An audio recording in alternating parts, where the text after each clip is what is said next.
madaxweynaha jamhuuriyadda federaalka Soomaaliya mudane Xasan Sheekh Maxamuud iyo wafdi uu hogaaminayo ayaa soo gaaray magaalada Dhuusamareeb ee caasimadda maamulka Galmudug. Madaxweynaha iyo wafdigiisa ayaa si weyn loogu soo dhaweeyay garoonka diyaaradaha magaalada Dhuusamareeb, waxaana halkaasi ku soo dhaweeyay madaxweynaha maamulka Galmudug Axmed Cabdi Kaariye Qorqor, xubno ka tirsan golayaasha maamulka, odayaal dhaqameed, dhalinyaro iyo qaybaha kala duwan ee bulshada.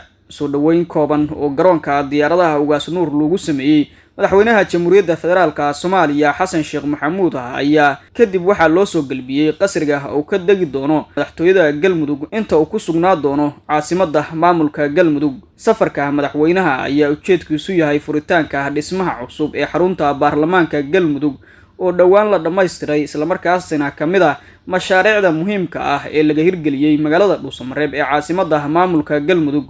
sidoo kale madaxweynaha Xasan Sheekh Maxamuud ayaa kormeeri doona mashaariic kale oo ka socota caasimadda Galmudug sida dhismaha wadooyinka, xarumo wasaaradood iyo garoonka diyaaradaha magaalada Dhuusamareeb ee Ugaas Nuur.